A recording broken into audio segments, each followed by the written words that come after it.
ভাইরা, শুধু আমার কথা বলছি না, নবীজির জামানার কথা বলছি, নবীজির মক্কি জামানার কথা বলছি। 93টা সূরা নাজিল হয়ে গেল নবীজির মক্কি জীবনে। প্রায় 13টি বছর হয়ে গেল। আল্লাহর নবী নিজে ওয়াজ করছেন। ওই মক্কার মধ্যে হযরত আবু বকরের মতো সাহাবী আছে, আমার আপনার মতো মানুষ না। হযরত উমরের মতো সাহাবী আছে। ওই মদিনার মক্কার মধ্যে হযরত ওসমান আছে, আলী আছে, বড় বড় সাহাবীরা আছে।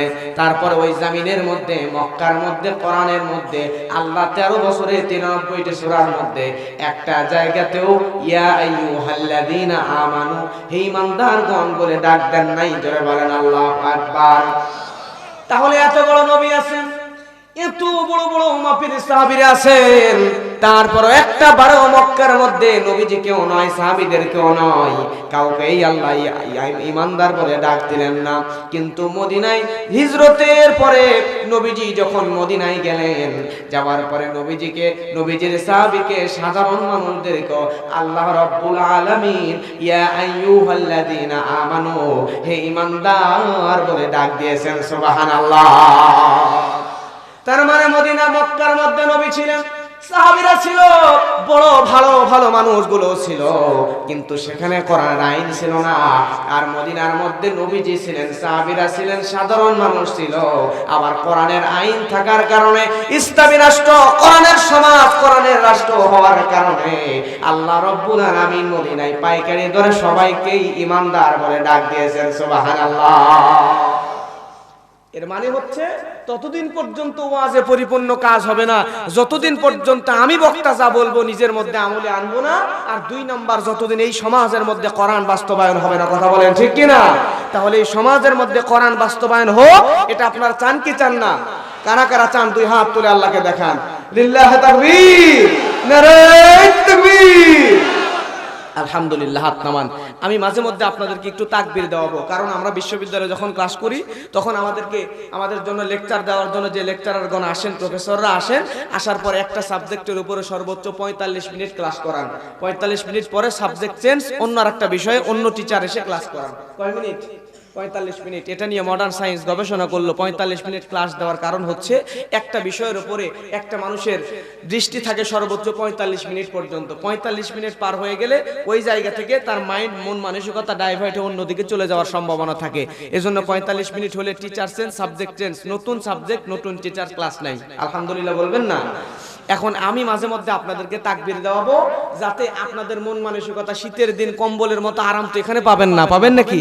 কম্বলের নিচে যায় যে আরাম, ওই আরামের কথা, বিবির কথা, বাচ্চার কথা মনে, বাড়ির কথা মনে হইতেই পারে।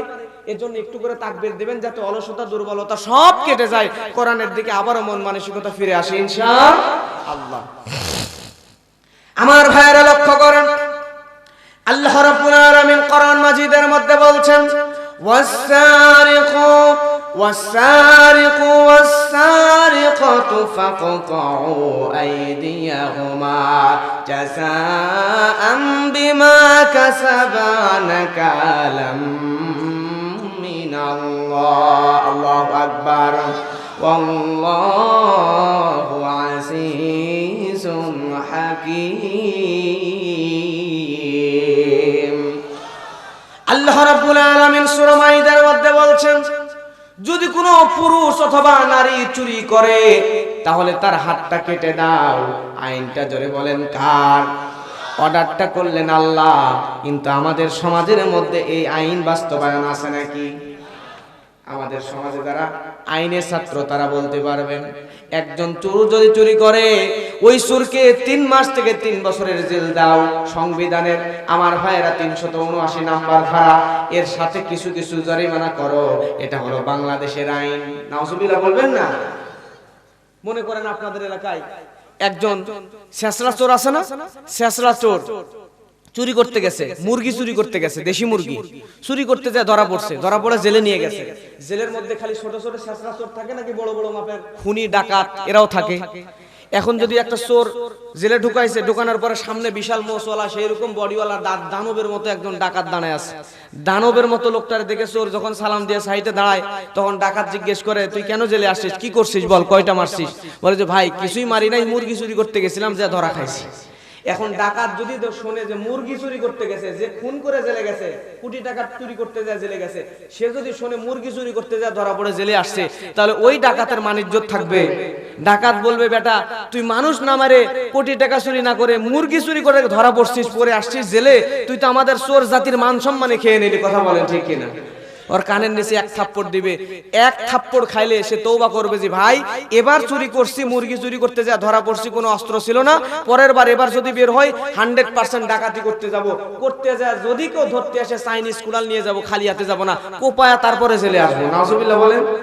তার মানে চোর গেছে সে চুরি করে জেলে যাওয়ার পরে ডাকাতের কাছে ট্রেনিং নেই, এবার যখন বের করবে তখন বের হবে, বের হওয়ার পরে কি হবে?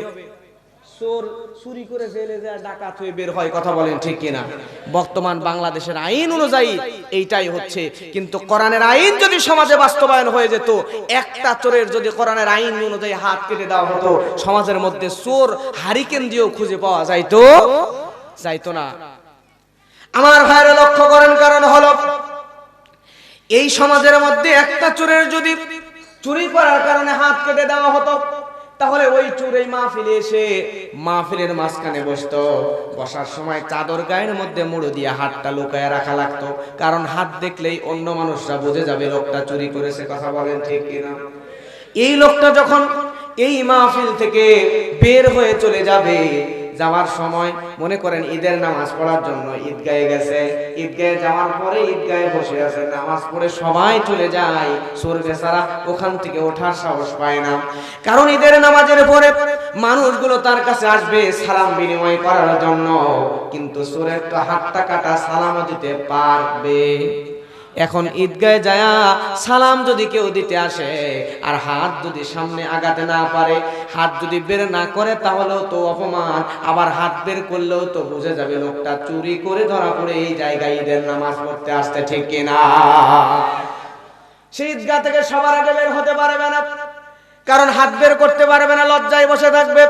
আজকে যে ব্যক্তি চুরি করে জেলে যাওয়ার পরে ডাকাতে বের হয়ে আসে, বুক ফুলিয়ে সমাজের মধ্যে ঘুরে বেড়ায়, আমার মসজিদে গিয়ে সামনের কাতার ইমামের পিছনে বসে, বসার পরে মসজিদের সবচাইতে টাকাওয়ালা মানুষটা সবচাইতে বড় পদ ভাগিয়ে নেয়। কথা বলেন ঠিক কিনা? কিন্তু চুরি করার পরে জেলে দিয়া তারে 3 মাস পরে ছেড়ে দিয়া ডাকাত হওয়ার সুযোগ না দিয়া হাতটা যদি কেটে দেওয়া হতো, তাহলে ওই হাত কাটা চোর কোনোদিন মসজিদের সামনের কাতারে বসে বড় বড় কথা বলার সাহস পাইতো না। কথা বলেন ঠিক কিনা?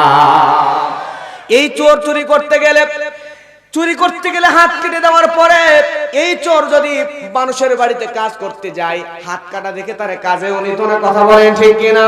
ভিক্ষা করতে গেলে ভিক্ষাও দিত না, কারণ হাত নাই, মানুষ বুঝে যাবে লোকটা চোর, চুরি করে হাত কাটছে, ঠিক না বে ঠিক? ভিক্ষাও দিতে চাইবে না। বাড়িতে গেলে বউ বলবে তুমি তো কাজ করতে পারো না, চুরি করতে গেছিলা কোন দুঃখে? বউয়ের কাছে অপমান। শ্বশুর বাড়িতে গেছে 2-3 জন জামাই একসাথে, চোর যদি শ্বশুর বাড়িতে যায়, হাতটা যদি কাটা থাকে, শ্বশুর তাহলে অন্য জামাইয়ের তুলনায় কদরের বেশি করবে না কম করবে? চোর বেচারারে কদর করতে যাইবে, বড় মাছের মাথা, দেশি মুরগির রানগুলো অন্য জামাইদের দিয়া মাছের লেজ তার প্লেটের মধ্যে দিবে, ঠিক না বেঠি? সব জায়গায় অপমান হবে এই চোর বেচারা। এভাবে সমাজের সব জায়গায় অপমান হতে হতে এই চোরের এই দুঃখের কষ্টের জীবনী যদি সমাজের মানুষরা দেখতো, একটা চোরের যদি কোরআনের আইন অনুযায়ী হাত কেটে দেওয়া হতো, তাহলে এই চোরের কষ্ট দেখে সমাজের মানুষগুলা প্রয়োজনে ভিক্ষা করে খেত, চুরি করার সাহস তারা করতো না, ঠিক কিনা? আমার ভাইয়েরা লক্ষ্য করেন, কিন্তু আজকে আমাদের দেশে ইউরোপ আমেরিকার আইনগুলো নিয়ে আমরা বাংলাদেশের মানুষ পাগলের মতো হয়ে গিয়েছি। কিন্তু লক্ষ্য করেন, আমাদের কাছে আছে আল্লাহর কোরআন। এই কোরআন যাদের কাছে আছে, এই কোরআন ছেড়ে দিয়ে আমরা মুসলমান, ইহুদি, খ্রিস্টান, ইউরোপ আমেরিকার ধার করা আইন নিয়ে বাংলাদেশের সংবিধান রচনা করেছি, কোরআনকে দুলে ছেড়ে দিয়েছি। এজন্য বাংলাদেশের মানুষের মাথার উপর পরপর জালেমেরা বারবার এসে মাথার উপরে ঘাড়ের উপর চেপে বসে, ঠিক কিনা?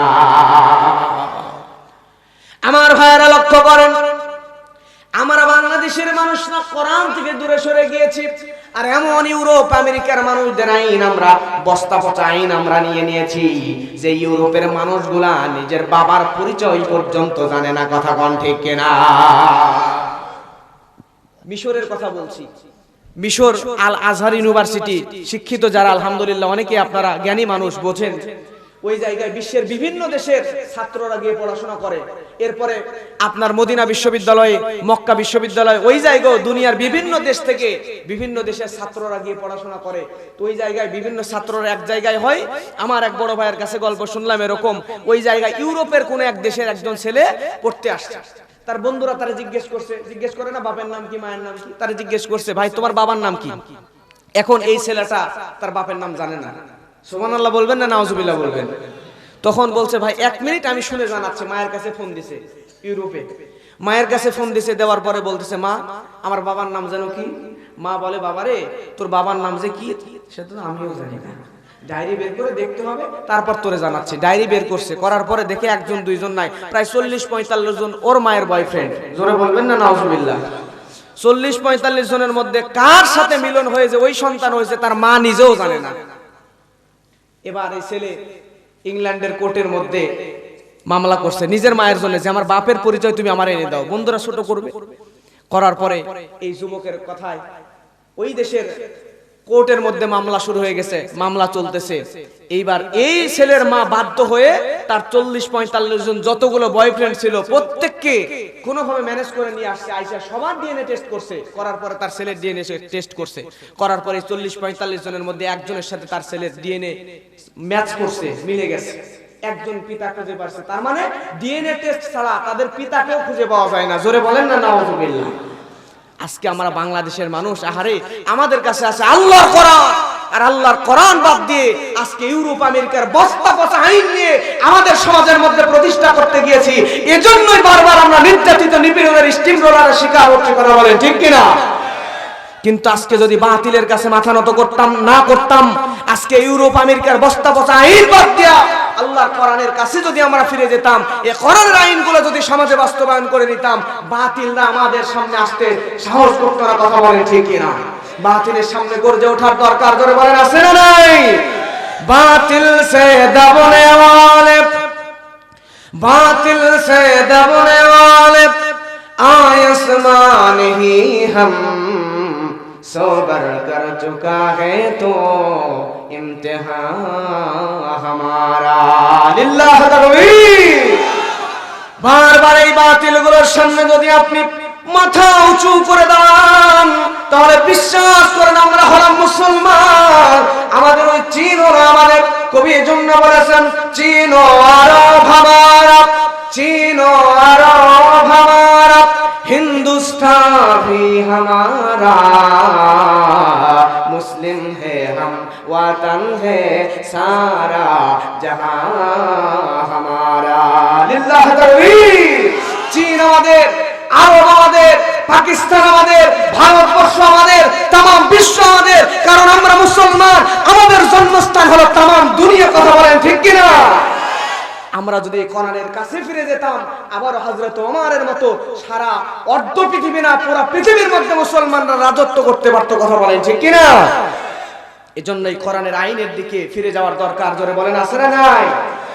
আল্লাহ রাব্বুল আলামিন কোরআন মাজিদের মধ্যে বলছেন وقرن في بيوتكن ولا تبرجن تبرج الجاهلية الأولى।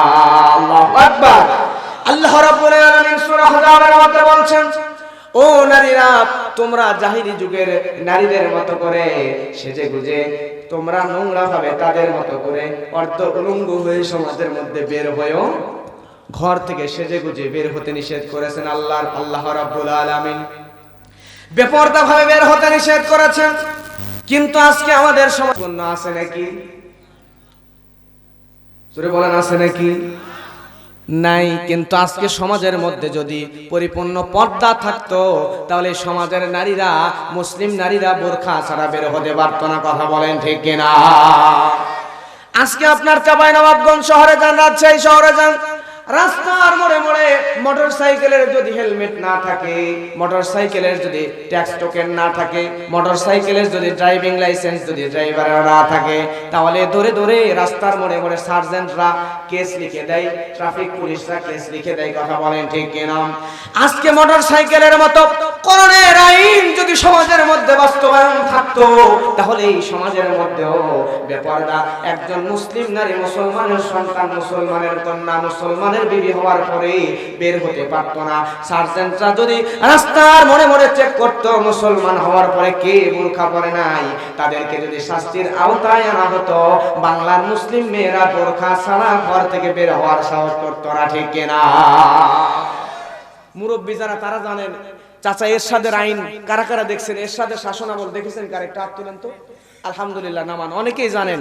ওই সময় চাচা এরশাদের সময় দেখবেন ডিফেন্সের চাকরি যারা করে, এই ডিফেন্সের চাকরিজীবীদের একটা কিছু কিছু মানুষ আছে, আর্মি, পুলিশ, বিজিবি, র্যাব, এদের মধ্যে কিছু কিছু মানুষ আছে যারা মানে প্র্যাকটিসিং মুসলিম, তারা ইসলামকে প্র্যাকটিস করে, ইসলামকে অনুসরণ করার চেষ্টা করে। একজন কর্নল যশোরের কারসা মোড়ের মধ্যে ওই জায়গায় শীতের সময় সকালবেলা একটু হাঁটাহাঁটা করে দাঁড়িয়ে আছে। এমন সময় তার সামনে একজন মহিলা, মুসলিম মহিলা, সে এমন পাতলা শাড়ি পরছে, তার বডি সবকিছু বোঝা যাচ্ছে, তার শরীর বোঝা যাচ্ছে, এরকম একটা পাতলা শাড়ি পরছে। এই দৃশ্য দেখার পরে সে একটা আল্লাহওয়ালা মানুষ, নামাজি মানুষ, চিন্তা করছে এই মেয়ে তো মুসলিমদের ঈমান নষ্ট করবে। কথা বলেন ঠিক কিনা?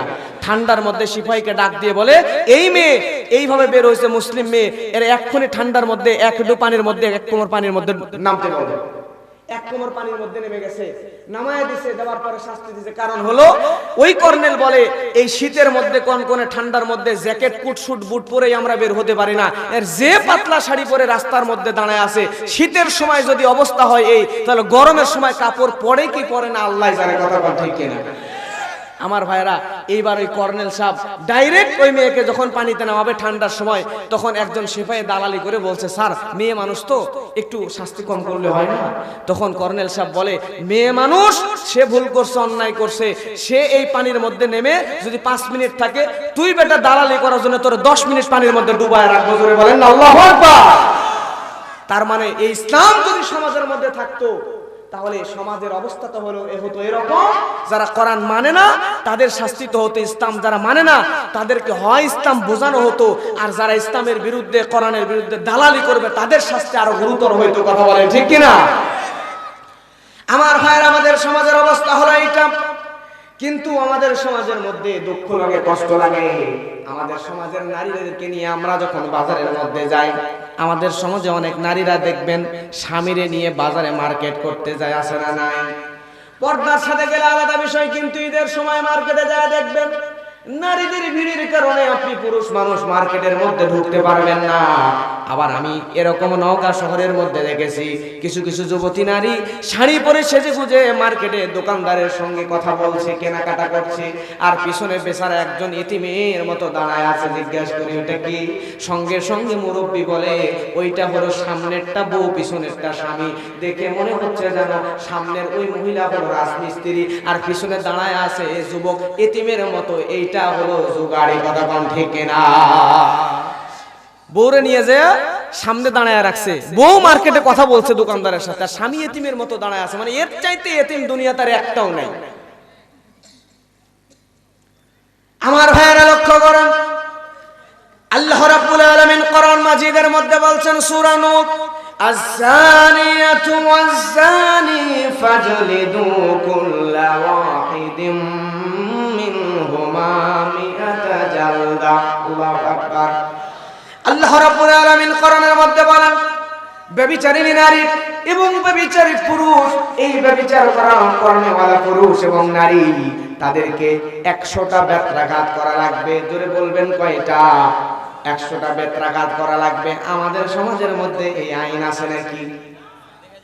আজ থেকে মুরব্বী যারা তারা ভালো বলতে পারবে, আজ থেকে 20-30 বছর আগে তখন যদি একজন যুবক আর যুবতী বিবাহিত কেউ এই আকাম কুকাম করে, মানে অবৈধ কাজ কারবার করে সমাজের মধ্যে যদি জানাজানি হয়ে যায়, ধরা পড়ে যায়, তখন মুরব্বীর একটা সালিশ বসাইতো, বসানোর পরে 100টা বেত এক জায়গায় করে যুবকরে এক বাড়ি দিত, দিয়ে বলতো যা।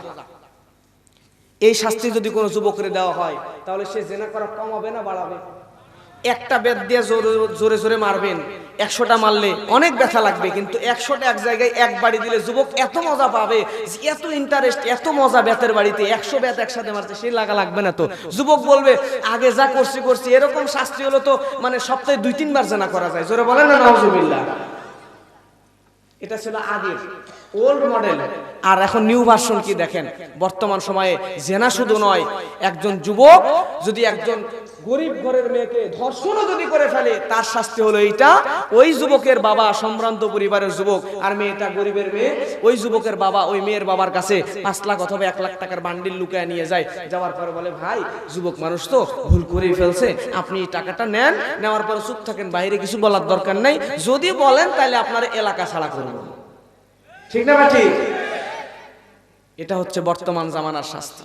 কিন্তু আল্লাহ বলছেন যদি কেউ জেনা করে, ওই ব্যভিচারী নারী আর ব্যভিচারী পুরুষ দুইজনকে বেত্রাঘাত করা লাগবে। জোরে বলেন কয়টা? এই শাস্তি যদি সমাজের মধ্যে কায়েম হয়ে যেত, আমাদের সমাজের যুবকরা জেনা করার সাহস পেত না। এই সমাজের মধ্যে যদি জেনা দূর করতে চান, এই সমাজের মধ্যে যদি ব্যভিচার দূর করতে চান, সমাজের মধ্যে থেকে পরকীয়া যদি দূর করতে চান, সমাজের মধ্যে অবৈধ প্রেম ভালোবাসা দূর করতে চাইলে এই সমাজের মধ্যে বেশি বেশি বিবাহের ব্যবস্থা করে দেওয়া লাগবে। ঠিক কিনা আমার ভাইরা? পরকীয়া কিন্তু এমনিতে হয় না। বিবাহিত পুরুষ বিবাহিত নারীর সঙ্গে পরকীয়া খুব কম করে। বিবাহিত নারী অবিবাহিত একজন যুবককে পরকীয়া করার জন্য বেছে নেয়, আবার বিবাহিত যুবক অবিবাহিত নারীর সঙ্গে পরকীয়া করার জন্য বেছে নেয়। কথা বল ঠিক কিনা? এই সমাজের মধ্যে ওই যুবকরা যাদের যৌবন চলে এসেছে, তাদের যদি বিবাহের ব্যবস্থা করে দেওয়া হতো, যুবতী যাদের যৌবন চলে এসেছে তাদের যদি বিবাহের ব্যবস্থা করে দেওয়া হতো, তাহলে সমাজের মধ্যে এত অহরহ জেনা ব্যভিচার থাকতো না। ঠিক কিনা? কিন্তু দুঃখ লাগে, কষ্ট লাগে, কোরআনের আইন সমাজের মধ্যে না থাকলে কি হয় দেখেন। আমাদের সমাজের মধ্যে একজন মেয়ের বিবাহের বয়স 18 বছর করেছে সরকার, এই 18 বছরের 3 মাস যদি কম হয়, এলাকার মধ্যে পুলিশ নিয়ে এসে বিবাহ বন্ধ করে দেয়। এরকম রেওয়াজ আছে না নাই? বিবাহের বয়স মেয়ের 3 মাস হয় নাই, এলাকার কিছু দালাল আছে, পুলিশ ডেকে এনে বিবাহ বন্ধ করে নেয় অথবা ঘুষ খায়। কিন্তু এই সমাজের মধ্যে মাত্র 18 হতে 3 মাস বয়স কম হলে ওই মেয়ের বিরুদ্ধে, ওই ছেলের বিরুদ্ধে, ওই ছেলেকে ধরে নিয়ে যাওয়া হয়, ছেলেকে গ্রেফতার করা হয়, ছেলের বাবাকে ধরা হয়। শুধু এটাই নয়, যে কাজী বিয়ে পড়ায়, যে হুজুর বিয়ে পড়ায়, হুজুরের বিরুদ্ধেও মামলা দেওয়া হয়। কথা কোন ঠিক কিনা? কিন্তু কষ্ট লাগে, অবাক লাগে তখন 18 বছর হতে 3 মাস কম হলেও বৈধ ফরজ বিবাহে বাধা দেওয়া হয়। কিন্তু আজকে আমাদের সমাজে বড় বড় শহরগুলোতে গিয়ে দেখেন, পার্কগুলোর ভিতরে গিয়ে দেখেন, আমাদের সমাজের মধ্যে ওই শহরের আবাসিক হোটেলগুলোর মধ্যে গিয়ে দেখেন, ওই হোটেলগুলোর মধ্যে নির্বিচারে জেনা হয়, ওই হোটেলগুলোর মধ্যে যুবক যুবতী জেনা ব্যভিচারে লিপ্ত হয়, পার্কগুলোর মধ্যে জেনা ব্যভিচারে লিপ্ত হয়। কিন্তু এই সমাজের মধ্যে বিবাহ দিতে গেলে বাধা দেয়, কিন্তু পার্কের মধ্যে জেনা করতেছে, ব্যভিচার করতেছে, তাদেরকে পুলিশরা পাহারা দেয়। কথা কোন ঠিক কিনা? এই সমাজের মধ্যে জন্য জেনা বেড়ে গিয়েছে। আমার প্রিয় ভাইরা, ওই জেনা ব্যভিচার করার পরে 18 হতে 3 মাস কম ওই মেয়েকে বিবাহ দিতে দেয় না। কিন্তু শহরের বড় বড় হাসপাতালগুলোতে গিয়ে দেখেন, মাত্র 12 বছর 13 বছরের মেয়েগুলা জেনা করার পরে তাদের গর্ভবতী হয়, তারা অ্যাবর্শনের মাধ্যমে সন্তানগুলোকে হত্যা করে হাসপাতালের সামনে ডাস্টবিনের মধ্যে হাজারো শিশু সন্তানের লাশ ফেলে দেওয়া হয়। কথা কোন ঠিক কিনা? 18 হতে 3 মাস কম বিবাহে বাধা দেওয়া হয়, কিন্তু 12 বছর 13 বছরের কিশোরী মেয়েগুলা জেনা ব্যভিচারের সুযোগ পেয়ে অবাধে মেলামেশা করে গর্ভবতী হয়ে গিয়েছে। সেই জায়গায় কোনো বাধা নাই। এজন্য যুবক ভাইরা, আমার মুরব্বীরা সমাজের মধ্যে বিবাহ চালু করে দেন, যুবককে যুবতীদেরকে তাড়াতাড়ি বিবাহের ব্যবস্থা যদি করে দেন, সে যদি জেনা থেকে বেঁচে যায়, আপনি অভিভাবক হিসাবে আপনি দুনিয়াতেও বাঁচবেন, পরকালেও বাঁচবেন, দুনিয়া আখিরাত আপনার জন্য সুন্দর হবে। কথা কোন ঠিক কিনা? अमल से जिंदगी बनती है, अमल से जिंदगी बनती है, ए जन्नत भी ये जहन्नम भी एक खाकी अपनी फितरत है नानी नानुरी। আমল দিয়ে মানুষের জীবন গঠন হয়, আমল দিয়ে মানুষের জীবন তৈরি হয়। মানুষের জীবন জাহান্নামের আগুন কিংবা জান্নাতের নূর দিয়ে তৈরি হয় না। মুরব্বি আমার, ও যুবক ভাইরা আমার, তুমি যদি মুরব্বি, আপনি যদি কোরআনের দিকে ফিরে আসতে পারেন, দুনিয়ার মানুষরা কে কি বললো, দুনিয়ার মানুষরা কি চিন্তা করলো, কি ভাবলো, এটা নিয়ে আপনি চিন্তা যদি না করে কোরআনের দিকে ফিরে আসতে পারেন, এই আমল দিয়া আল্লাহ আপনাকে জান্নাত দিয়া দেবে, ঠিক কিনা? আমার ভাইয়ের, আল্লাহ রাব্বুল আলামিন কোরআন মাজিদের মধ্যে বলছেন, ইয়া আইয়ুহাল্লাযীনা আমানু ইন্নামাল খামরু ওয়াল মাইসিরু ওয়াল আনসাবু ওয়াল আযলাম রিজসুম মিন আমালিশ শাইতান ফাজতানিবুহু লাআল্লাকুম তুফলিহুন। আল্লাহ রাব্বুল আলামিন কোরআন মাজিদের মধ্যে আয়াত দিয়ে মদকে হারাম করে দিয়েছেন, সুদকে হারাম করে দিয়েছেন, মদকে হারাম করে দিয়েছেন, জুয়াকে হারাম করে দিয়েছেন। এই আয়াত দিয়ে কে হারাম করেছেন? জোরে বলেন, কে হারাম করেছেন? ঘুম ধরে আপনাদের? একটু হাত তোলেন তো সবাই, তোলেন তোলেন। লিল্লাহি তাকবীর, লিল্লাহি তাকবীর। মালিক তুমি জান্নাতে, তোমার পাশে আমার একটা ঘর বানিয়ে দিও। বলেন না সবাই, আল্লাহর কাছে একটু জান্নাত চান, বলেন মালিক তুমি জান্নাতে, তোমার পাশে আমার একটা ঘর বানিয়ে দিও, একটা ঘর বানিয়ে দিও। লিল্লাহি তাকবীর। আল্লাহ রাব্বুল আলামিন কোরআনের আয়াত দিয়ে মদকে হারাম করে দিয়েছেন, জুয়াকে হারাম করে দিয়েছেন চিরতরে। আল্লাহ মদকে পর্যায়ক্রমে তিনবার আয়াত দিয়ে হারাম করে দিয়েছেন। বিস্তারিত বলবো না, সংক্ষেপে শুনেন। তিনবার আল্লাহ মদকে হারাম করে দিয়েছেন। শেষ যখন আয়াত নাজিল করে দিলেন, আয়াত নাজিল করে দেওয়ার সঙ্গে সঙ্গে আল্লাহ নবী একজন ঘোষণাকারীকে ডাক দিলেন। দেওয়ার পরে আয়াত যখন শুনিয়ে দিল, এই ঘোষণাকারী মক্কার অলিতে গলিতে দৌড়ানো শুরু করে দিল। মক্কার অলিতে গলিতে দৌড়াইতে দৌড়াইতে দৌড়াইতে আল্লাহর কোরআনের আয়াত মানুষদেরকে শোনায় দেয় আর জানায় দেয়, দুনিয়ার মানুষরা শোনো, মদকে তো আল্লাহ রাব্বুল আলামিন হারাম করে দিয়েছেন। এই মদ হারাম ঘোষণা শুনে মদিনার সাহাবীরা যারা এখনো পর্যন্ত মদ পান করত, ওই সাহাবীরা সঙ্গে সঙ্গে মদের পাতিলগুলো লাঠি দিয়ে, বাড়ি দিয়ে দিয়ে ভেঙে ফেলেছে। শুধু তাই নয়, সেই মানুষগুলো মদ খেয়ে ফেলেছে, সেই মানুষগুলো আঙ্গুলটা মুখের মধ্যে ঢুকায় দিয়া, আঙ্গুল মুখের মধ্যে দিয়া চাপ দিয়া বমি করে মদগুলো বের করে ফেলেছে। আল্লাহু আকবার। শুধু তাই নয়, যেই মানুষের মদের দোকান ছিল, কোরআনের আয়াত নাজিল হওয়ার পরে এই মানুষটা মস্ত বড় একটা লাঠি নিয়ে নিজের মদের দোকানের কাছে গেছে। যাওয়ার পরে লাঠি দিয়া, নিজের লাঠি দিয়া বাড়ি দিয়া দিয়া বাড়ি দিয়া দিয়া নিজের দোকান ভেঙে ফেলেছে। জোরে বলেন আল্লাহু আকবার। আমাদের সামনে যদি এরকম মদ হারাম করা হতো, আমাদের যদি দোকান থাকতো, আমরা চিন্তা করলাম যা আছে বিক্রি করি, পরে আর কিনবো না। কথা বলেন ঠিক কিনা? সাহাবীদের কেমন ঈমান ছিল, ওনারা মদের দোকান, নিজের দোকান নিজে বাড়ি দিয়ে দিয়ে ভাঙছে। লাভ হলো না লস হলো দেখে নাই, আল্লাহর কোরআনের আইন মানতেই হবে। কথা বলেন ঠিক কিনা? আমার ভাইরা হবে যে মদ খেয়েছে, আঙ্গুল মুখের মধ্যে দিয়ে মদ বের করে ফেলেছে। যে ব্যক্তি মদের দোকান আছে, নিজের মদের দোকান নিজে বাড়ি দিয়ে দিয়ে ভেঙেছে। যে ব্যক্তির বাড়ির মধ্যে পাতিল ভর্তি মদ আছে, বাড়ি দিয়ে দিয়ে পাতিল ভেঙে গুঁড়ো করে ফেলেছে। ইতিহাস সাক্ষী আছে, সেদিন মদিনার অলিতে গলিতে মদের বন্যা বয়ে গিয়েছিল। সুবহানাল্লাহ। এরকম ঈমান আমাদের আনার দরকার। জোরে বলেন আছে না নাই? আমার ভাইয়েরা, এই মদ আমাদের সমাজের মধ্যে মানুষরা নির্বিচারে খায়। মদ সমাজের মধ্যে মানুষরা খায়, শুধু তাই নয়, সে মদকে আল্লাহ হারাম করে দিল। এই সমাজের মধ্যে কোরআনের আইন না থাকার কারণে এই মদকে মানুষগুলা লাইসেন্স নিয়ে খোলা বাজারে মদ বিক্রি করতেছে। কথা বলেন ঠিক কিনা? কোরআনের আইন যদি সমাজের মধ্যে থাকতো, মদ মানুষরা বিক্রি করতে করা তো দূরে থাক, মদ থেকে 100 গজ পর্যন্ত দূরে থাকতো। কথা বলেন, জোরে বলেন ঠিক কিনা?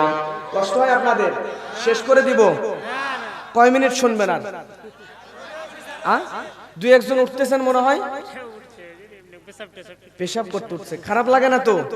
খারাপ লাগলে আলহামদুলিল্লাহ। আপনাদের কেমন লাগছে জানি না, কিন্তু আমি কিন্তু নিজেই বাংলাদেশের বিভিন্ন জেলায় যাই, যে এই যে মানুষরা দেখেন না কিসসা কাহিনী গল্প বলে, আমি যা বলছি কোরআন হাদিসের বাইরে কিছু বলতেছি? কোরআনের সব কথাগুলো কোরআন এবং হাদিসের রেফারেন্স দিয়ে দিয়ে বলছি। কিন্তু কিছু কিছু মাহফিলে দেখি কিসসা কাহিনী বলে আর মানুষ খুব শোনে, কিন্তু এই যে কিসসা কাহিনী, সারা রাত কিসসা কাহিনী গল্প শুনে কি কোনো লাভ আছে? আমি বলি আপনি 100 ঘন্টা কিসসা কাহিনী বানানো গল্প শোনার থেকে 1টা ঘন্টা মনোযোগ দিয়ে সরাসরি কোরআন হাদিস থেকে আলোচনা শুনবেন, এটা আপনার জীবনে সবচাইতে বেশি কার্যকর ফায়দাজনক হবে। কথা বলেন ঠিক কিনা? প্রিয় ভাইরা, আর আমি তো মনে করি বাংলাদেশের বিভিন্ন জায়গায় যাই, বিভিন্ন জায়গায় দেখি মানুষ কিসসা কাহিনী শুনে, কোরআন হাদিস শুনতে চায় না। এটা মানে ফ্যাশন হয়ে গেছে মানুষের। কিন্তু আজকে আলহামদুলিল্লাহ এমন শ্রোতা আমি পাইছি, আমি মানে মানুষরা শ্রোতারা বক্তার ভক্ত হয়, কিন্তু আজকে আমি আপনাদের শ্রোতাদের ভক্ত হয়ে গেছি আলহামদুলিল্লাহ। কারণ মানুষ যে আজকে বর্তমান 24 সালের বাংলাদেশে কোরআন হাদিস থেকে সরাসরি আলোচনা ঘন্টার পর ঘন্টা শুনে, তার উজ্জ্বল নমুনা দৃষ্টান্ত হচ্ছে আপনারা। সুবহানাল্লাহ বলবেন না? আল্লাহ আপনাদেরকে জান্নাতি মানুষ হিসেবে কবুল করুন, জোরে বলেন না আমিন। আমার ভাইরা, এই মদের শাস্তি যদি সমাজের মধ্যে কার্যকর থাকতো, মদ খেলে 80টা বেত্রাঘাত করা লাগবে। হযরত ওমরের ছেলে, নাম তার হচ্ছে আবু শামা। নাম কি? আবু শামা। যুবক ভাইরা লক্ষ্য করেন, আপনারা নাবিজ হয়তো শুনেছেন, অনলাইনে যারা পরিচিত, খেজুর দিয়ে কিশমিশ দিয়ে দুধ দিয়ে বানানো যায়। এটা দুধের মধ্যে খেজুর কিংবা কিশমিশ ডুবিয়ে রাখলে কিছুক্ষণ পরে এটা খেলে শারীরিক শক্তি, শারীরিক বল বৃদ্ধি পায়। কিন্তু এটা বেশিক্ষণ রাখলে কিছুটা মাদকতা সৃষ্টি হয়ে যায়। হযরত ওমর আমিরুল মুমিনিন, হযরত ওমরের ছেলে নিজে এই নাবিজ বানানোর জন্য খেজুর ডুবিয়ে রাখছিল, কিশমিশ ডুবিয়ে রাখছিল, কিন্তু একটুখানি বেশি সময় হয়ে যাওয়ার কারণে ওইটা কিছুটা মাদকতা সৃষ্টি হয়ে গিয়েছে। যাওয়ার পরে এই নাবিজটা সে নিজেই খেয়ে ফেলেছে। খাওয়ার পরে বুঝতে পারলাম মাদকতা সৃষ্টি হয়েছে। ইসলামী রাষ্ট্র হলে কি হবে? নিজেই বাবার কাছে গিয়ে অর্ধ জাহানের খলিফা হযরত ওমরের কাছে গিয়ে বলে, বাবা আমি তো নাবিজ পান করতে গিয়া মাদকতা তৈরি হয়ে গিয়েছে, তার মানে আল্লাহর আইন চার্ত কার্যকর করা লাগবে, আমাকে 80টা বেত্রাঘাত করা লাগবে। জোরে বলেন আল্লাহু আকবার। হযরত ওমর ইসলামের জন্য, ও যুবক ভাইরা লক্ষ্য করেন, দ্বীনের জন্য হযরত ওমর ফারুক কতটা কঠোর ছিলেন।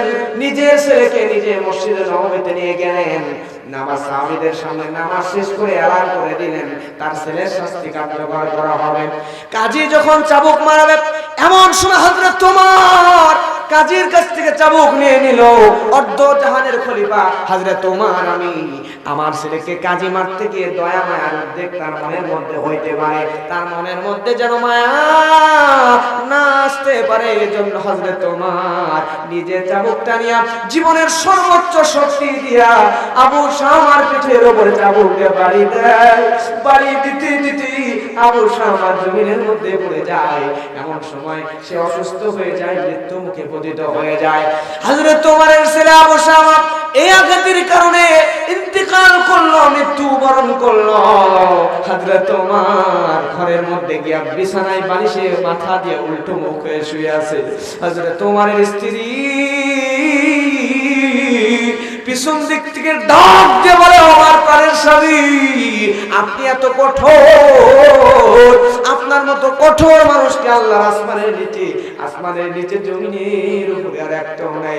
নিজের ছেলেকে এভাবে চাবুক দিয়ে দিয়ে মারলেন, আপনি কঠোর হৃদয়ের মানুষ, আপনার মনের মধ্যে কি একটু দয়া মায়ার উদ্বেগ হলো না?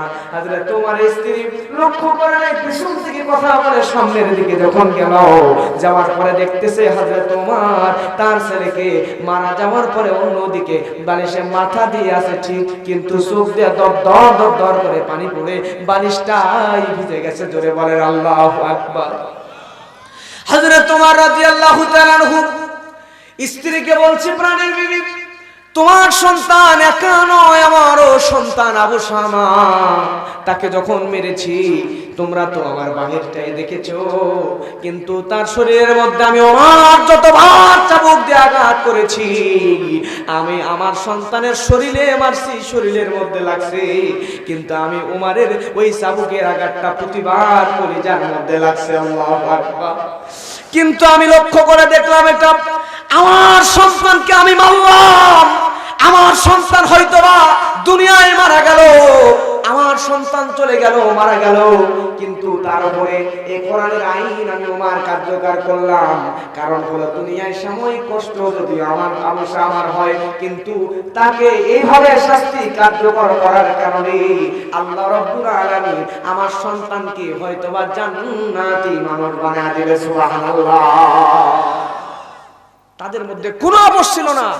আর আজকে আমরা এই সমাজের মধ্যে কোরআনের আইন বাস্তবায়ন হোক, এটা আমরা চাই না। নিজেদের শাস্তির ভয়ে কথা বলে, ঠিক কিনা? আজকে আমরা শাসরা চোর, মুরগি চোর, গরু চোরকে শুধু চোর মনে করি, কিন্তু সমাজের মধ্যে কলমের খোঁচা দিয়া কোটি কোটি টাকা চুরি করে ফেলে, তাদেরকে আমরা চোর মনে করি না। কথা বলে, ঠিক কিনা? আজকে সমাজের মধ্যে কোরআনের আইন যদি বাস্তবায়ন থাকতো, মানুষরা এই সমাজের মধ্যে চুরি, ডাকাতি, চিন্তায় দর্শন করা সাহস পেত না। কথা বলেন, ঠিক কিনা? শুধু তাই নয়, এই সমাজের মধ্যে যদি কোরআনের আইন চালু থাকতো, তাহলে মানুষগুলা সব মানুষের অধিকারও সমান হয়ে যাইত। কথা বলেন, ঠিক কিনা? আল্লাহ রাব্বুল আলামিন কোরআনের মধ্যে সূরা কাবুতের মধ্যে বলেন, উতলু মা উহিয়া ইলাইকা মিনাল কিতাবি ওয়া আকিমিস সালাহ ইন্নাস সালাতা তানহা আনিল ফাহশাই ওয়াল মুনকার ওয়া লাযিকরুল্লাহি আকবার ওয়াল্লাহু ইয়ালামু মা তাসনাউন। আল্লাহ রাব্বুল আলামিন সূরা কাবুতের মধ্যে, কোরআন মাজিদের মধ্যে বলছেন, আপনার প্রতি আমি আল্লাহ যে কিতাব নাযিল করলাম, হে নবী এই কিতাব আপনি পাঠ করেন। এই কোরআন পাঠ করার অর্ডার দিয়েছেন, জোরে বলেন কে? আল্লাহ রাব্বুল আলামিন বলেন নাই বান্দা তুমি বায়োলজি পড়ো, বলেন নাই বান্দা তুমি ফিজিক্স পড়ো, তুমি কেমিস্ট্রি পড়ো, তুমি হায়ার ম্যাথ পড়ো, এমন কোনো কথা আল্লাহ বলেন নাই। কিন্তু আজকে দুনিয়ার মানুষরা ফিজিক্স নিয়ে পড়ে আছে, বায়োলজি নিয়ে পড়ে আছে, হায়ার ম্যাথ নিয়ে পড়ে আছে, কম্পিউটার সায়েন্স নিয়ে পড়ে আছে, কিন্তু যে কোরআন আল্লাহ পড়তে বললেন, ওই কোরআনের দিকে আমরা মানুষগুলো আগায় যাই না। যার কারণে এই কোরআনের দিকে না আগে যাওয়ার কারণে সমাজের মধ্যে এত বিশৃঙ্খলা, সমাজের মধ্যে এত সমস্যা হচ্ছে। কথা বলেন, ঠিক না? আমার মুরব্বীরা প্রতিদিন 9 বছরে একটা দিন আজকে বসেছেন, কষ্ট যদি হয় কোরআনের জন্য, আজকে 10-20 আধা ঘন্টা সময় কষ্ট করবো তো ইনশাআল্লাহ। ঘুমটা কার কার ধরছে? জোরে 2 হাত উপরে তুলবেন, জোরে এবার তাকবীর হবে। তোলেন, সবাই তোলেন, সবাই লিল্লাহি তাকবীর। এভাবে নয়, তাকবীর দেবেন রবের নামে, রব্বাকা ফাকাব্বির, তাকবীর হবে রবের নামে। তাকবীর দেবেন এই রাজশাহী জেলার মাটি থেকে, এখান থেকে চলে যাবে ঢাকা, ঢাকা থেকে চেচনিয়া, বসনিয়া, কুয়েত থেকে শুরু করে নিয়ে Africa, America, Kuwait, Qatar, Bahrain, Indonesia, Philippines, Russia, Ukraine সহ तमाम পৃথিবীতে আপনার তাকবীরের ধ্বনি প্রকম্পিত হয়। তাকবীরের ধ্বনি যেন আল্লাহর আরশে আজিম পর্যন্ত চলে যায়। লিল্লাহি তাকবীর, নারায়ে তাকবীর। আল্লাহ রাব্বুল আলামিন বলেন, আকিমিস সালাত। এই সমাজের মধ্যে যদি নামাজ কায়েম হয়ে যেত, তাহলে সমাজের মধ্যে কোনো রকম অশান্তি থাকতো না, মানুষগুলো এত বেশি গুনাহে লিপ্ত হতেও পারতো না। আল্লাহ বলেছেন, বান্দা তোমরা নামাজ কায়েম করো। আপনারা জ্ঞানী বিচক্ষণ মানুষ, আপনারা বলেন তো এই সমাজের মধ্যে আল্লাহ যে কোরআন আমাদেরকে দিলেন, কোরআনের মধ্যে নামাজের কথা আসছে কয়বার? জোরে বলেন, কয়বার?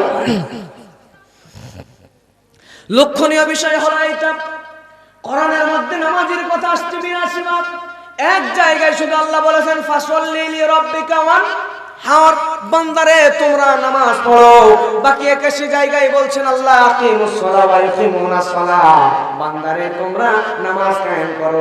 আপনারা জ্ঞানী মানুষ বলবেন, আল্লাহর কথা অনুযায়ী নামাজ পড়ার গুরুত্ব বেশি নাকি নামাজ কায়েম করার গুরুত্ব বেশি? কায়েম করার গুরুত্ব বেশি। কিন্তু এই সমাজের মধ্যে নামাজ কায়েম করার ধান্দা চিন্তা আমাদের মধ্যে নামাজ যদি আমরা কায়েম করতে পারতাম, এই সমাজের মধ্যে নামাজ কায়েম হয়ে গেলে সমাজের নেতা লিডার যারা হয়, একটা বেনামাজিও সমাজের লিডার হতে পারত। সমাজের মধ্যে যখন নামাজি লিডার হয়ে যাবে, নামাজি আল্লাহওয়ালা নেতা যখন সমাজের মধ্যে হয়ে যাবে, সমাজের পরিবর্তন আমাদের সামনে আসবে কি আসবে না? আমার ভাইয়েরা, আল্লাহওয়ালা মদিনার সনদ দিয়ে যদি এই সমাজটা পরিচালনা হতো, তাহলে সমাজের মধ্যে একজন সাধারণ আপনার মতো মানুষ গিয়া সমাজের এমপি, মন্ত্রী, এমনকি প্রাইম মিনিস্টাররা ভুল সরাসরি ধরতে পারত। কথা বলেন ঠিক কিনা? আমিরুল মুমিনিন হযরত ওমর ফারুক রাদিয়াল্লাহু তাআলা মদিনার মসজিদের মিম্বারের উপরে দাঁড়িয়ে খুতবা দিচ্ছেন। এমন সময় এরকম একটা মজমায় সামনে সাধারণ একজন সাহাবী, নাম তার সালমান ফারসি, হাত তুলে বলেন, আমিরুল মুমিনিন, আপনি বক্তব্য দিচ্ছেন ভালো কথা, কিন্তু এখন আপনার বক্তব্য শুনবো না। কি দিচ্ছেন? খুতবা দিচ্ছেন। এমন সময় সামনে সাধারণ মানুষ বলছেন, আপনার বক্তব্য থামান। আগে বলেন, বাইতুল মাল থেকে আমাদের কি যেই কাপড়গুলো দেওয়া হয়েছে, ওই কাপড়টা আমাদেরকেও সাধারণ সাহাবীদেরকেও দেওয়া হয়েছে পাঞ্জাবি বানানোর জন্য, জুব্বা বানানোর জন্য। কিন্তু বাইতুল মাল থেকে যেই কাপড়টা আমাদেরকে দেওয়া হয়েছে, এই কাপড় দিয়া আমাদের কারো তো জুব্বা সঠিকভাবে হয় নাই। তাহলে আপনার দেখতেছি ফুল একটা জুব্বা পরে খুতবা দিচ্ছেন, আমাদের কারো ওই কাপড় দিয়ে পরিপূর্ণ জামা তৈরি হলো না, কিন্তু আপনি আমিরুল মুমিনিন কেন ফুল কাপড় পরে নামাজে খুতবা দিচ্ছেন? তার মানে কি আপনি আমাদের চাইতে একটু বেশি কাপড় নিয়েছেন নাকি? আপনি যদি আমাদের থেকে বেশি কাপড় না নেন, তাহলে কেমনে আপনার জুব্বা সম্পূর্ণ হলো? এটা আমাদেরকে একটু বুঝাইয়া বলেন। আমার ভাইয়েরা লক্ষ্য করেন, এই কথা শোনার পরে হযরত আমিরুল মুমিনিন কথা বলতে পারেন না, চুপ হয়ে গিয়েছেন। আমিরুল মুমিনিন এটার জবাব দিতে না করা পর্যন্ত আপনার বক্তব্য আমরা শুনবো। অর্ধ জাহানের খলিফা খুতবা দিচ্ছে, স্টপ হয়ে গেছে। হযরত ওমরের ছেলে, নাম তার আব্দুল্লাহ। কি নাম? হযরত আব্দুল্লাহ দাঁড়িয়ে গিয়েছে। আব্দুল্লাহ ইবনে উমর ইবনে খাত্তাব রাদিয়াল্লাহু তাআলা দাঁড়ানোর পরে বলছেন, ও নবীর সাহাবীরা, আপনারা আমার আব্বার জুব্বা দেখে আব্বাকে প্রশ্ন করেছেন, কিন্তু বাবা তো বড়ই লজ্জায় পড়ে গিয়েছে। আমি আব্দুল্লাহ জবাব দিয়ে দিই, আল্লাহু আকবার। আমার আব্বা জুব্বার কাপড় কোথায় পেল? তাহলে শুনে নেন আমার ভাইয়েরা। হযরত আব্দুল্লাহ বলছেন, ও নবীর সাহাবীরা, আপনাদেরকে যেমন করে বাইতুল মাল থেকে কাপড় দেওয়া হয়েছে জামা বানানোর জন্য, আমার বাবাকেও একটা দেওয়া হয়েছে, আমাকেও একটা দেওয়া হয়েছে, কিন্তু আমি লক্ষ্য করে দেখলাম আমার জুব্বার কাপড় দিয়ে আমার জুব্বা পরিপূর্ণ হয় না, বাবার কাপড় দিয়ে বাবারও জুব্বা পরিপূর্ণ হয় না। অর্ধ জাহানের খলিফা আমার বাবা এই মদিনা থেকে পৃথিবীর বিভিন্ন দেশে ভ্রমণে যায় রাষ্ট্রপ্রধান, রাষ্ট্রীয় মেহমান হয়ে। আমার বাবার পরার মতো তেমন ভালো কোনো পোশাক নাই। আমার বাবা বড় বড় জায়গায় যায়। আমি চিন্তা করলাম আমারও জামা ঠিক মতো হয় না, বাবারও ঠিক মতো হয় না, তাহলে আমার এই জুব্বার কাপড়টা যদি আমি আমার বাবাকে হাদিয়া দিয়ে দিই, তাহলে আমার বাবা অর্ধ জাহানের খলিফা এটা দিয়ে একটু জামা পইরা বানায়া পরে বিভিন্ন জায়গায় যাইতে পারবে। এজন্য আমি আব্দুল্লাহ আমার জুব্বার কাপড়টা আমার বাবা তোমারকে হাদিয়া দিয়েছি, আর আমার বাবা ওই জুব্বার কাপড় দিয়ে সম্পূর্ণ জুব্বা বানায় আপনারা সাহাবীদের সামনে খুতবা দিচ্ছে। সুবহানাল্লাহ। এই হচ্ছে ইসলামী রাষ্ট্র। একজন সাধারণ সাহাবী, অর্ধ জাহানের খলিফা, একজন সাধারণ মানুষ তার ভুল ধরে তার বক্তব্যই থামায় দিছে। আর আপনি আপনার এলাকার একজন মেম্বারকে যায় বলেন তো যে, মেম্বার সাহেব, গম আসছিল তো 30 টন, দিছেন তো 60 টন, আর বাকি 23 টন কই গেছে? আপনার দাঁতই খুলে ফেলবে। কথা বলেন ঠিক কিনা? আপনি একটা মেম্বারের সামনে যা দাঁড়ায় কথা বলতে পারেন না। আর ইসলামের রাষ্ট্র হলে শুধু মেম্বার নয়, চেয়ারম্যান নয়, এমপি নয়, মন্ত্রী নয়, ডাইরেক্ট প্রাইম মিনিস্টারের ভুল আপনি ধরতে পারবেন। ধরে বলেন আল্লাহু আকবার। এইটা হচ্ছে ইসলামী রাষ্ট্রের নমুনা। সুবহানাল্লাহ বলবেন না? আল্লাহ রাব্বুল আলামিন কোরআন মাজিদের মধ্যে সূরা হাজ্জের মধ্যে বলছেন, আল্লাযীনা ইম্মাক্কান্নাহুম ফিল আরদি আকামুস সালাহ ওয়া আতাউস যাকাতা ওয়া আমারু বিল মা'রুফি ওয়া নাহাউ আনিল মুনকার। আল্লাহু আকবার। আল্লাহ রাব্বুল আলামিন বলেন, আমি আল্লাহ এই জমিনের মধ্যে যদি কোনো মুমিন বান্দাকে ক্ষমতা দেই, ক্ষমতা পায় তারা চারটি কাজ করবে। জোরে বলবেন কয়টা? 1 নম্বরে সমাজের মধ্যে নামাজ কায়েম করবে, 2 নম্বরে যাকাত ভিত্তিক অর্থনীতি চালু করবে, 3 নম্বরে অন্যায় দূর করে দিবে, ভালো ভালো কাজগুলো জারি করে দিবে, অন্যায় দূর করে দিবে। জোরে বলেন আল্লাহু আকবার। এই সমাজের মধ্যে ভালো মানুষদেরকে আল্লাহ দায়িত্ব দিলে 1 নম্বরে কি করবে? নামাজ কায়েম করে দিবে। 2 নম্বরে এই সমাজের মধ্যে যাকাত ভিত্তিক অর্থনীতি চালু করবে। এবার আপনারা বলেন তো, এই সমাজের মধ্যে যাকাত আছে নাকি সুদ আছে? কি আছে? সুদ বেড়ে গেছে না? আল্লাহ বলছেন যাকাতের কথা, আর সুদকে হারাম করেছেন। আর আমরা যাকাত বাদ দিয়ে সমাজে সুদটা এমনভাবে মহামারীর আকার ধারণ করে নিয়েছে। এই সুদটা এমন জিনিস, গরিবদের রক্ত চুষে চুষে গরিবদেরকে আরো গরিব বানায়, আর বড় লোকদের আরো ধনী বানায় দেয়। কথা বলে ঠিক কিনা? এই সুদ থেকে সমাজের মানুষদেরকে বের করে আনার দরকার। আছে না নাই? প্রিয় ভাইরা, এই সমাজটাকে সুদ ধ্বংস করে দিল। এই সমাজের মধ্যে যদি যাকাত চালু থাকতো, তাহলে এই সমাজে একটা গরিব মানুষ খুঁজে পাওয়া যেত না। কথা বলেন ঠিক কিনা? খোলাফায়ে রাশেদার জামানার কথা বলছি। একজন মানুষ হাতের মধ্যে করে 1 ব্যাগ টাকা নিয়ে ঘুরতেছে, 3 দিন যাকাত দেবে, যাকাত দেওয়ার একটা লোক খুঁজে পাচ্ছে না। সুবহানাল্লাহ বলবেন না? কয়দিন ঘুরছে? 3 দিন ঘোরার পরে আমার ভাইয়ের এই লোকটা সামনে একটা মানুষকে দেখতে পেল। এই মানুষটাকে দেখার পরে, সামনের মানুষটাকে দেখে মাথার উপরে একটা বস্তা, উস্কো কুস্কো চুল, চেহারাটা তেমন একটা ভালো না, মলিন, রাস্তা দিয়ে হাঁটতেছে। এই লোকটাকে দেখার পরে এই লোকটা দৌড়ে তার কাছে চলে গেছে, দায়া বলে, ভাইরে আমার হাত থেকে এই 1 ব্যাগ টাকা নাও, তোমার মনে হয় তুমি গরিব মানুষ, এই টাকাটা নিয়ে তুমি আমাকে দায় মুক্ত করো, যাকাতের টাকা এটা। আল্লাহু আকবার।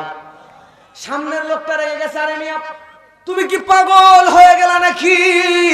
তুমি কি জানো না এই জামানা কোন জামানা? এটা হলো খেলাফায়ে রাশেদার জামানা। এই জামানার মধ্যে যাকাত দেওয়ার মতো লোক তো সহজে খুঁজে পাওয়া যায় না। আর তুমি আমার মাথার উপরে বস্তা দেখে আমাকে গরিব মানুষ মনে করি 1 ব্যাগ টাকা আমাকে যাকাত দেওয়ার জন্য এনেছো। আরে মিয়া তুমি তো 3 দিন 1 ব্যাগ টাকা নিয়ে 3 দিন ঘুরতেছো, যাকাত দেওয়ার একটা লোক খুঁজে পাও না। আর আমার মাথার উপর যে বস্তা দেখতেছো, আমি এই বস্তা নিয়ে 7 দিন ধরে ঘুরতেছি, একজন মানুষও যাকাত দেওয়ার খুঁজে পায় না। সুবহানাল্লাহ। ওই জামানা ছিল হযরত ওমরের জামানা। কার জামানা? একটা উমর এই জামানায় দাও হে মেহেরবান। বলেন না সবাই আমার সাথে বলবেন, সবাই বলবেন, একটা উমর এই জামানায় দাও হে মেহেরবান, একটা উমর এই জামানায় দাও হে মেহেরবান। দিনের পথে অকাতরে, দিনের পথে অকাতরে বিলিয়ে দেবে প্রাণ, একটা উমর এই জামানায় দাও হে মেহেরবান। সবাই বলেন, একটা উমর এই জামানায় দাও হে মেহেরবান। ফিলিস্তিনের মানুষ মরে, ফিলিস্তিন আর কাশ্মীরে আজ কাছে ধুকে ধুকে, কে আছে আর দাঁড়াই পাশে তাদের এমন দুঃখে। ফিলিস্তিন আর কাশ্মীরে আজ কাছে ধুকে ধুকে, কে আছে আর দাঁড়াই পাশে তাদের এমন দুঃখে। একটা খালিদে পাঠাও তাদের করতে আহ্বান, করতে আহ্বান। একটা ওমর এই জামানায় দাও হে মেহেরবান, দাও হে মেহেরবান। লিল্লাহি তাকবীর। আমার ভাইয়েরা, তাহলে সমাজের মধ্যে আল্লাহ বলছেন যাকাত চালু করার জন্য, কিন্তু এই সমাজের মধ্যে সুদ এমন ভয়ানক মহামারীর রূপ ধারণ করে দিয়েছে, এই সমাজটা সুদ দিয়ে সয়লাভ হয়ে গিয়েছে। কথা বলেন ঠিক কিনা? কিন্তু আমার ভাইয়েরা ও যুবক ভাইয়েরা, আজকের বক্তব্য তোমার জীবন পরিবর্তনের কারণ হয়ে যেতে পারে। ও মুরব্বী, আজকের বক্তব্য আপনার জীবনে পরিবর্তন হয়ে যাওয়ার কারণ হয়ে যেতে পারে। আজকে যদি আপনি সুদ খেয়ে থাকেন, আজকের বক্তব্য থেকে শিক্ষা নেবেন, জীবনে আর কোনোদিন সুদ নামক ভয়ানক এই রোগের সঙ্গে, ভাইরাসের সঙ্গে আপনি অ্যাড হবেন না ইনশাআল্লাহ। আল্লাহ। কারণ হলো এই সুদটা কত ভয়ানক, এই সুদ সম্পর্কে জানলে আপনার শরীরের লোমগুলো দাঁড়ায় যাবে। আল্লাহর হাবিব সুদ সম্পর্কে কি বলেছেন? এই সুদ যে ব্যক্তি খাবে তার বড় বড় কয়েকটা শাস্তির কথা এসেছে। এক নাম্বার সুদের শাস্তি হলো, আল্লাহর হাবিব হাদিসের মধ্যে বলছেন, মুসলিম শরীফের হাদিস, আল্লাহর নবী বলেন, লাআনা রাসূলুল্লাহ সাল্লাল্লাহু আলাইহি ওয়াসাল্লাম আখিলুর রিবা ওয়া মুখিলাহু ওয়া শাহিদাইহি ওয়া কাতিবাহু। আল্লাহর নবী বলেন, সুদের সঙ্গে জড়িত চার ব্যক্তি। কয় ব্যক্তি? এই চার ব্যক্তি, এক নাম্বার যে সুদ খায়, দুই নাম্বার যে সুদ দেয়, তিন নাম্বার যে সুদের সাক্ষী দেয়, চার নাম্বার যে সুদের লেখক। এই চারজন ব্যক্তি সম্পর্কে আল্লাহর নবী বলেন, এই চারজন ব্যক্তির উপরে আমি আল্লাহর নবী লানত, জোরে বলেন নাউযুবিল্লাহ। এখন বলেন তো, রাগ কেউ করবেন না, শুধু মন থেকে বলেন, যদি আল্লাহর নবী আপনার উপরে লানত দেয়, তাহলে প্রিয় ভাইরা আপনাকে কি জান্নাতে কোনোদিন যাওয়ার কোনো সম্ভাবনা আছে? এর জন্য পায়ে হাত দিয়ে বলি, আপনি আমার ভাই, আপনাকে নিয়েই আমি জান্নাতে যেতে চাই। আপনার সাথে আমার কোনো শত্রুতাও নাই, আমি শুধু চাই আপনি জান্নাতের পথে ফিরে আসুন। এই সুদটা খাইতে মজা, কিন্তু সুদটার মধ্যে এমন মারাত্মক বিষ আছে, বিষক্রিয়া আছে। সুদ সমাজের যে ব্যক্তি খাবে, আপনি জানেন না সে ব্যক্তি হয়তোবা দূর থেকে দেখলে মনে হয় টাকাওয়ালা, অনেক ভালো মন্দ গরুর গোস্ত, খাসির গোস্ত, নদীর মাছগুলো ঢেলে ঢেলে খায়, দেখে মনে হয় খাই ঠিক ভালো, কিন্তু ওই লোকটার মনে নাই শান্তি। যে ব্যক্তি সুদের টাকা হারাম নিজের শরীরে দেয়, সন্তানের শরীরে দেয়, স্ত্রীর শরীরে দেয়, ওই ব্যক্তির পরিবারের শান্তি নাই। ওই ব্যক্তির নিজের স্ত্রী সন্তানরা সকাল বিকাল উঠতে বসতে ওই ব্যক্তিকে অপমান করে। কথা বলেন ঠিক কিনা? হয়তো দেখলে মনে করেন খাই দায় ফুর্তি করে বেড়ায়, অনেক টাকার মালিক সুদ খায়, কিন্তু আসলে প্রিয় ভাইয়েরা ওই ব্যক্তির মতো অসুখী সমাজের মধ্যে আর একটাও নাই যে ব্যক্তি সুদের সাথে জড়িত। কথা বলেন ঠিক কিনা? এর জন্য জানা অজানা সুদের সাথে যদি আমরা জড়িত হয়ে যায়, আমরা এখান থেকে বের হয়ে আসবো ইনশাআল্লাহ। কারণ এই সুদটা কত ভয়ানক মহামারী। কষ্ট হয় আপনাদের? শেষ করে দিব? কয় মিনিট থাকবেন আর? কয় মিনিট? 3 ঘন্টা 5 ঘন্টা বললেন না, স্বাভাবিকভাবে বলেন। তাহলে কথা বলেন না, আবেগ নয় বিবেক দিয়ে বলেন। কতক্ষণ? কিন্তু মানুষ উঠা বসে একজন দুইজনও যদি করেন তাহলে শেষ করে দেব। কিন্তু আর 10 15 20 মিনিট থাকবেন তো ইনশাআল্লাহ?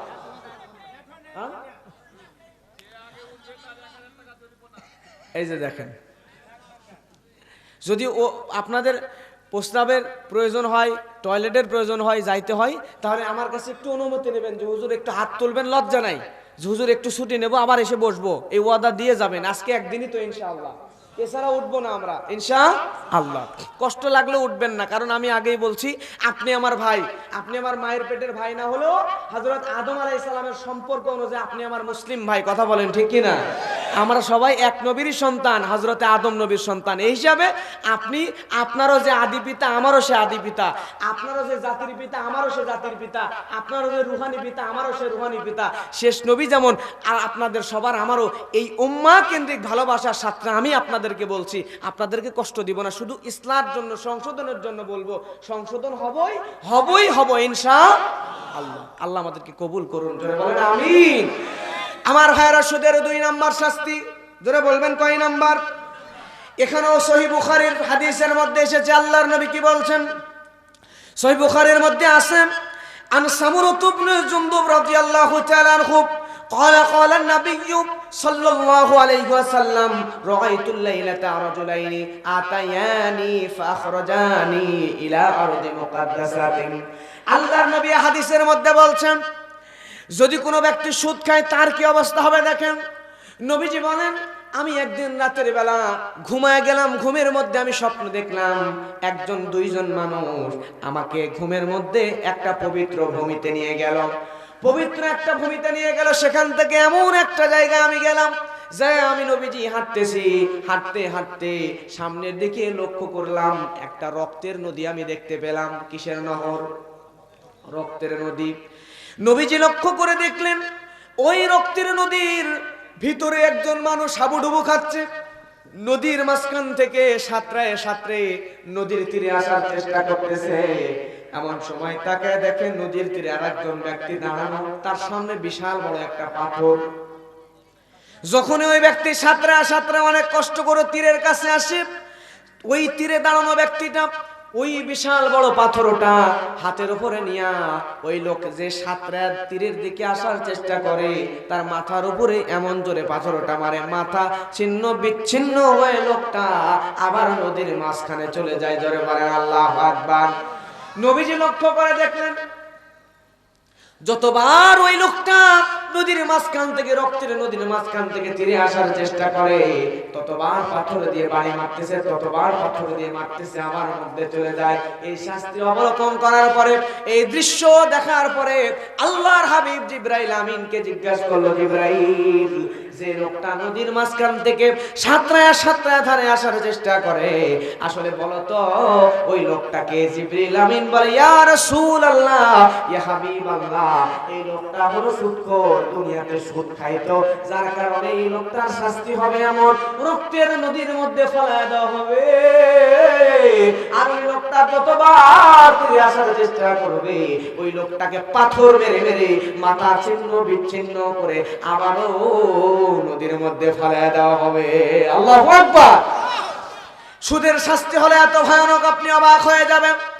আল্লাহ রাব্বুল আলামিন সূরা বাকারা কোরআন মাজিদের মধ্যে বলেন, ইয়া আইয়ুহাল্লাযীনা আমানুত্তাকুল্লাহা ওয়া যারু মা বাকিয়া মিনার রিবা ইন কুনতুম মুমিনিন। আল্লাহু আকবার। আল্লাহ রাব্বুল আলামিন বলে, হে ইমানদারেরা, ওহে তোমরা যারা ইমানের দাবি করো তারা এই সুদ থেকে, তোমাদের যদি সুদের বকেয়া থেকে থাকে আপনি জানতেন না কিন্তু এখন জানলেন, সুদ আপনি কাউরে সুদের উপর টাকা দিয়ে রেখেছেন, আপনি যদি ইমানদার হয়ে থাকেন, এই আয়াত শোনার পরে আল্লাহ বলেন, বান্দারে তুমি যদি ইমানদার হয়ে থাকো তাহলে সুদের সমস্ত বাকিয়াগুলো তুমি মাফ করে দাও, সুদের আর কোনো টাকা নিবে না, শুধু মূল টাকাটা নিয়ে সব বাকিয়া মাফ করে দিবেন। জোরে বলেন আল্লাহু আকবার।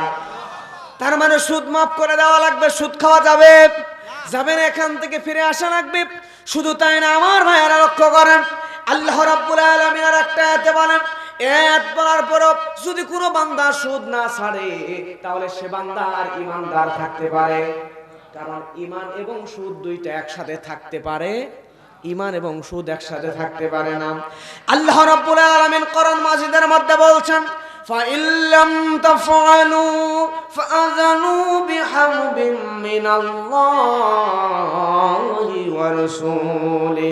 আল্লাহ রাব্বুল আলামিন বলেন, তোমরা যারা এরপরও সুদের বাকিয়া মাফ করে দিতে বলেছি আমি আল্লাহ, তারপরেও যদি তোমরা সুদকে মাফ না করো তাহলে তোমরা আমি আল্লাহ এবং আমার হাবিবের সঙ্গে যুদ্ধ করার জন্য প্রস্তুতি নিয়ে নাও। জোরে বলেন নাউযুবিল্লাহ। আল্লাহর সঙ্গে আর আল্লাহ রাসূলের সঙ্গে যুদ্ধ করার মতো সক্ষমতা আমি আপনি আমাদের আছে? আর আল্লাহ রাসূলের সঙ্গে যে যুদ্ধ করবে সে জান্নাতে যাবে নাকি জাহান্নামে যাবে? তার মানে যদি সমাজের কোনো ব্যক্তি সুদ খায়, জানার পরেও যদি সুদ না ছেড়ে দেয়, ফিরে না আসে, তাহলে সে ব্যক্তি আল্লাহর সঙ্গে তার অজান্তে আল্লাহ এবং আল্লাহ রাসূলের সঙ্গে যুদ্ধ করতেছে। সে নাউযুবিল্লাহ বলবেন না? তাহলে সুদ থেকে ফিরে আসার দরকার। জোরে বলেন আছে না নাই? এটা বড়ই ভয়ানক, এটা বড়ই ভয়ানক।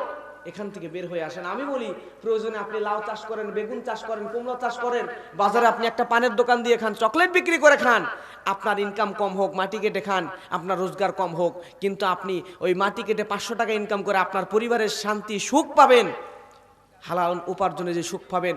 আপনি মাসে কোটি টাকা ইনকাম করলো, এই সুখ আপনাকে আল্লাহ দেবে? প্রয়োজনে চকলেট বিক্রি করে খান প্রিয় ভাইরা, তারপরে সুদের দিকে যাবেন না। সুদে যাবেন, দুনিয়াও হারালেন, আখিরাতও হারালেন। কারণ সুদ আর ঈমান একসাথে থাকে না। ওযু নষ্ট হয়ে গেলে ওযু করে নিচ্ছেন, নামাজ নষ্ট হয়ে গেলে নামাজ দোহরায় নিচ্ছেন, আপনার এভাবে একের পর এক ভুল হয়ে গেলে সেটা ঠিক করে নিচ্ছেন, রোজা নষ্ট হয়ে গেলে রোজা কাজা তুলে নিচ্ছেন, ফিদিয়া দিয়ে নিচ্ছেন। কিন্তু আমার ভাইরা, এই যে সুদ খাইলেন, সুদ খাইলে সুদের সাথে জড়িত হওয়ার কারণে আপনার ঈমান যে ভেঙে গেছে, ওযু ভাঙলে ওযু করে নেন, ঈমান ভাঙলে ঈমান আনয়ন করার দরকার আছে না নাই? তাহলে এই সুদের সাথে যদি আমরা জড়িত হয়ে যাই, আল্লাহর কাছে তাওবা করবেন, বলবেন আল্লাহ যা করেছি অতীতে আর কোনোদিন করব না, এই সুদ থেকে তুমি আমাকে হেফাজত করো, যতদিন বাঁচবেন হালাল খেয়ে বাঁচবো ইনশাআল্লাহ। আমার ভাইরা, কারণ এই সুদটা কত ভয়ানক, মুরব্বী যুবক ভাই লক্ষ্য করেন। হতে পারে এই আজকের এই আলোচনা আপনার জীবন পরিবর্তনের কারণ হতে পারে। শুধুমাত্র মন দিয়ে শুনে আমাদের নিয়তে শুনতে হবে।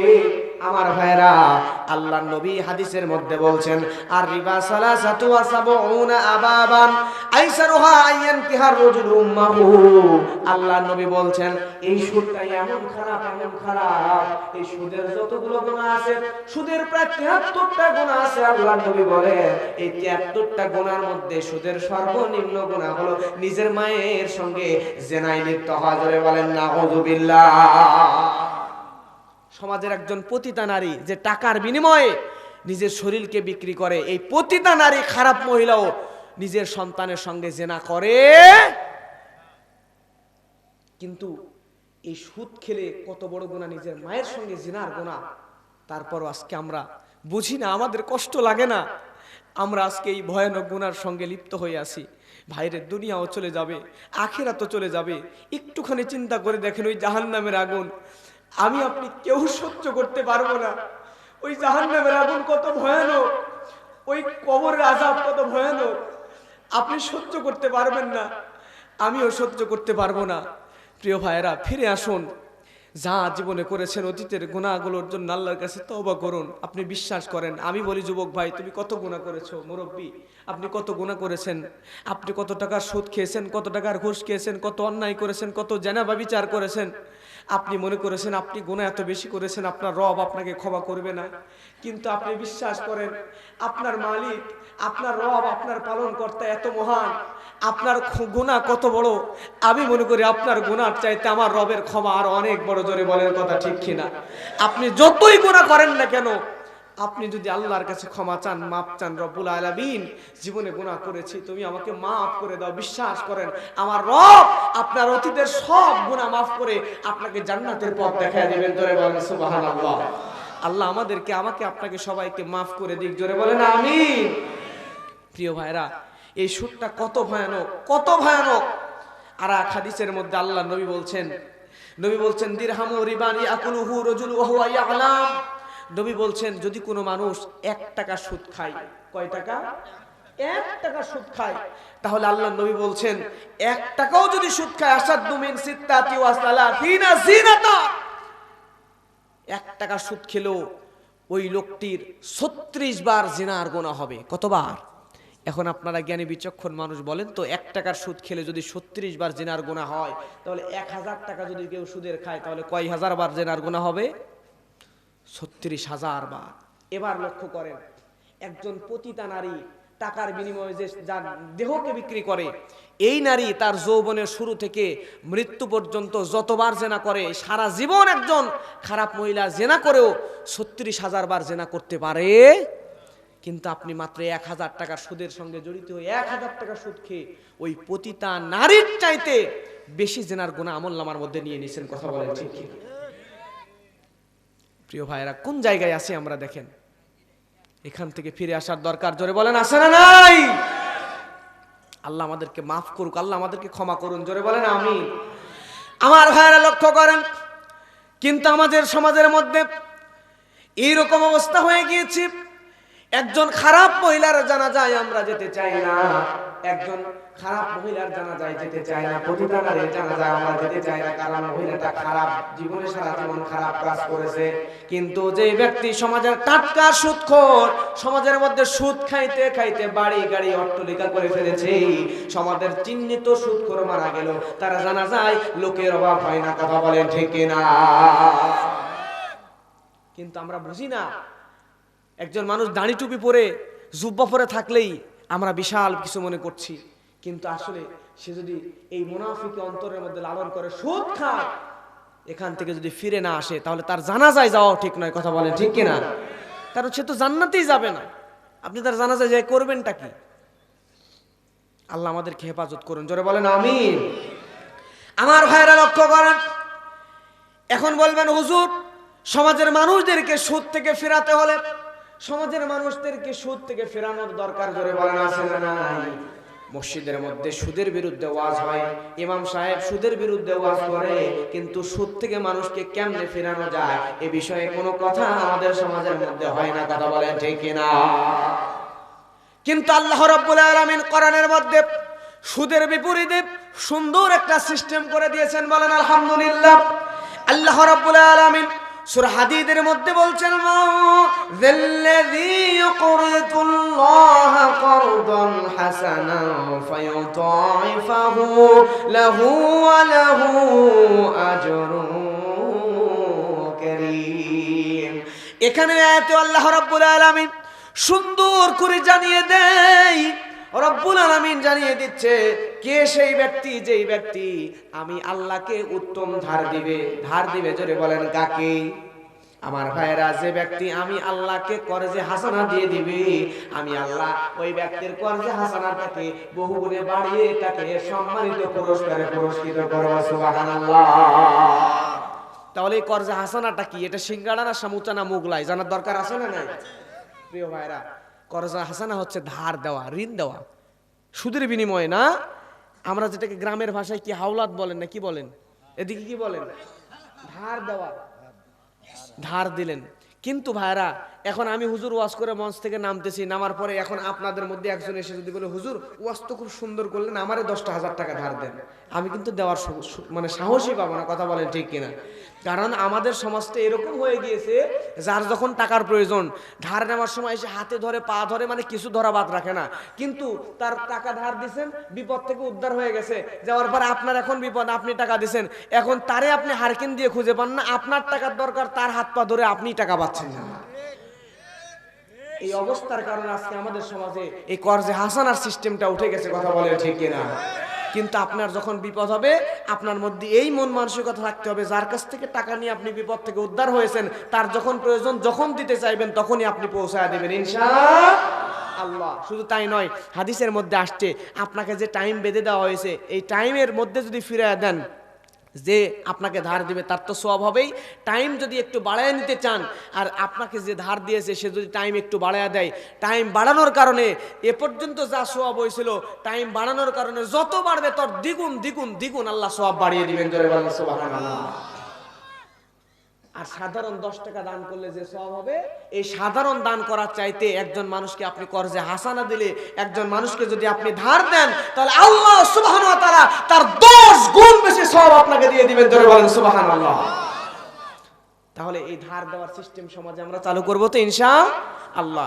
আপনি সমাজে একটু টাকা পয়সা আছে, ভালো ভালো মানুষ দেখে, একটা অসহায় মানুষ, দরিদ্র মানুষ সমস্যায় পড়ছে, তাকে একটু ধার দেন, একটু সুযোগ দেন, একটু সুযোগ।